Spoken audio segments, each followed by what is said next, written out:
பங்களாதேஷோடைய முன்னாள் பிரதமர் ஷேக் ஹசீனா அவங்களுடைய ஆட்சி வந்து ஓவர்த்ரோ செய்யப்பட்டு அவங்க வந்து கடந்த பல மாதங்களுக்கு முன்னாடி இந்தியாவில் தஞ்சம் புகுந்தாங்க. அண்ட் இப்போ வந்து அங்கே முகமது யூனஸ் அப்படின்றவரோட தலைமையில் அங்கே ஒரு ஆட்சி நடந்து வந்துட்டு இருக்கு.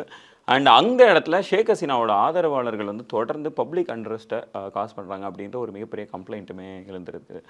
குறிப்பாக ஷேக் ஹசீனா கட்சியை சேர்ந்த அவாமி லீக் கட்சியினராக இருக்கட்டும், இல்லை அவங்களுக்கு ஆதரவு கொடுக்குற கட்சியினராக இருக்கலாம், இல்லை அது ஆதரவான அமைப்பாக இருக்கலாம், எல்லாருமே அந்த இடத்துல வந்து தொடர்ந்து பப்ளிக் அண்ட்ரஸ்ட்டை காஸ் பண்ணுறாங்க அப்படின்ற ஒரு மிகப்பெரிய கம்ப்ளைண்ட் வந்து இருந்து வருது. அண்ட் அதை ஸ்டாப் பண்ணுறதுக்கு முகமது யூனஸ் தலைமையிலான அந்த ஆட்சி வந்து பல முடிவுகளை எடுத்துகிட்டு இருக்கிறாங்க. அப்படிப்பட்ட ஒரு முடிவு தான் ஆப்ரேஷன் டெவில் ஹண்ட். ஸோ அந்த ஆப்ரேஷன் டெவில் ஹண்ட் அப்படின்றது என்ன அப்படின்னு பார்த்துட்டோம் அப்படின்னா, அஃப்கோர்ஸ் அவங்க வந்து பார்க்குற டெவிலாக பார்க்குற ஒருத்தங்க தான் அந்த ஷேக் ஹசீனா அண்ட் அவங்களுடைய ஆதரவாளர்கள். அந்த ஆதரவாளர்களை தொடர்ந்து நாட்டில் உள்ள பல பகுதிகளில் ஹண்ட் பண்ணிட்டு வராங்க. கிட்டத்தட்ட 1100 ஷேக் ஹசீனா ஆதரவாளர்களை அவங்க வந்து இது வரைக்கும் கைது செய்திருக்கிறதா சொல்லியிருக்கிறாங்க.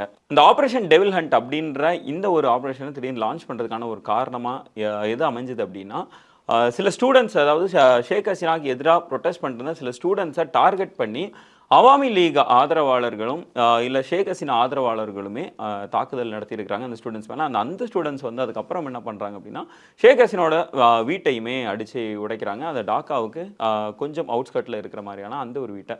அதை தொடர்ந்து அந்த இடத்துல அன்ட்ரெஸ்டான ஒரு சுச்சுவேஷன் தான் நிகழ்ந்து வருது. கடந்த சில 3-4 நாட்களாகவே பங்களாதேஷில் பல பகுதிகளில் இந்த ஒரு அன்ட்ரெஸ்ட் இருந்து வருது அப்படின்னு சொல்லலாம்.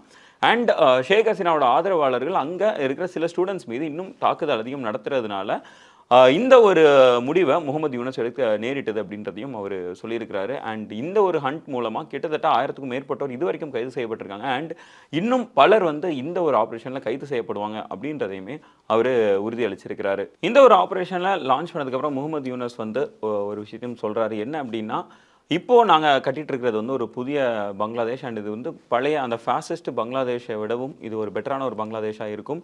அண்ட் இங்கே எல்லாருக்குமே ஈக்குவல் உரிமை உண்டு அப்படின்றத சொல்லியிருக்காங்க. அண்ட் அது மட்டும் இல்லாமல் உலகத்துக்கே மொத்தமாக இந்த ஒரு மாடல் வந்து மிகப்பெரிய முன்னுதாரணமாக இருக்கும் அப்படின்றதையுமே அவர் சொல்லியிருக்கிறாரு. என்ன அப்படின்னா, யாராக இருந்தாலும் சரி, என்ன மாதிரியான மாற்று கருத்து இருந்தாலும் சரி, அவங்களுடைய உரிமையை உறக்க சொல்கிறதுக்கான உரிமை அவங்களுக்கு முழுக்க முழுக்க இருக்குது. இந்த ஒரு பிரின்சிபல் தான் மூவிங் ஃபார்வர்ட் புது பங்களாதேஷோடைய பேஸாகவும் இருக்க போகுது அப்படின்றதையுமே அவர் குறிப்பிட்டிருக்காரு.